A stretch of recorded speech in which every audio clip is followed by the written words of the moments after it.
হামজা চৌধুরী বাংলাদেশের সহ পুরো বিশ্বে এক অনন্য নাম, এবং সে বাংলাদেশে আসার পরে পুরো বাংলাদেশের সোশ্যাল প্ল্যাটফর্ম, বেসরকারি টেলিভিশন সবকিছু আজকে পুরো বিশ্বে মানচিত্রের কাছে শুধু হামজা চৌধুরীকেই বারবার তুলে ধরছে।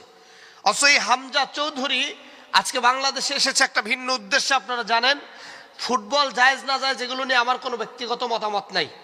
আমি মূলত হামজা চৌধুরীর জীবন আদর্শ থেকে আপনাদেরকে দুটি শিক্ষা দিতে চাই।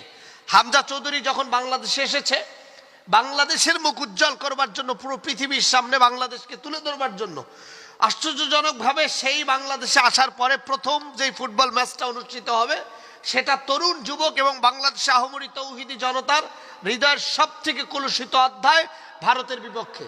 এর জন্য এটার আবেগ বেশি কাজ করছে। অথচ হামজা চৌধুরী আজকে বাংলাদেশে এসে আমাদেরকে সর্বপ্রথম দেশপ্রেম শিখিয়েছে। আপনারা জানেন, আমার দেশে যারা পলিটিক্যাল লিডার, আমার দেশে যারা রাজনীতি করে, মুখে বলে দেশপ্রেম, বাস্তবে তাদের অন্তরে দেশের প্রতি কোনো ভালোবাসা নাই।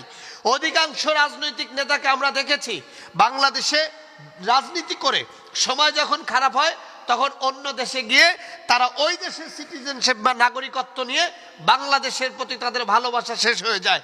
অথচ উল্টোটা হয়েছে হামজা চৌধুরীর ক্ষেত্রে। হামজা চৌধুরী তিনি ইংল্যান্ডে জন্মগ্রহণ করেছেন, এবং ইংল্যান্ডে জন্মগ্রহণ করে তার যিনি সম্মানিত পিতা ক্যারিবিয়ান একজন নাগরিক, তার মায়ের সাথে যখন সারাসারি হয়ে যায়, হামজা চৌধুরীর বয়স তখন 1 বছর। এরপরে তার মার বিবাহ হয় মোর্শেদ চৌধুরীর সাথে। তাদের সুসম্পর্কের মধ্যে ইংল্যান্ডে বেড়ে ওঠে হামজা চৌধুরী, এবং হামজা চৌধুরী ইসলাম চর্চা করে, সে ছোটবেলা থেকে মাদ্রাসায় পড়েছে, কোরআন তেলাওয়াত শিখেছে। হামজা চৌধুরীর এক উজ্জ্বল ভবিষ্যৎ ছিল ইংল্যান্ডে। ইংল্যান্ডের যুব জাতীয় দলে হামজা চৌধুরী খেলেছে, ভবিষ্যতে জাতীয় দলে চান্স পাওয়ার কথা।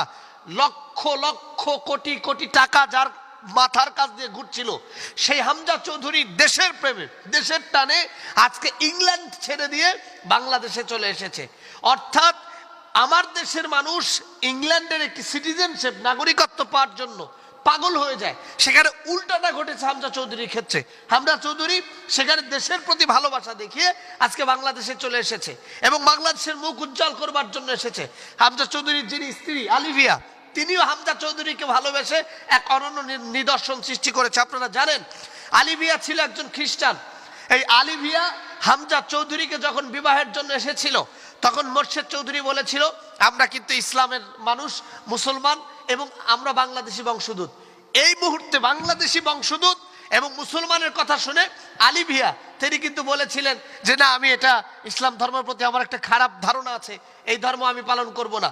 ঠিক তখন মোর্শেদ চৌধুরী আলিভিয়াকে স্পষ্টভাবে ইসলামের সুশীতল ব্যাখ্যা উপস্থাপন করেছিলেন, এবং আলিভিয়ার ভুল ভেঙে যাওয়ায় আলিভিয়া ইসলামের সুশীতল ছায়াতলে আসে, এবং তারা আজকে স্বামী স্ত্রী হিসাবে ইসলামিক জীবন যাপন করছে।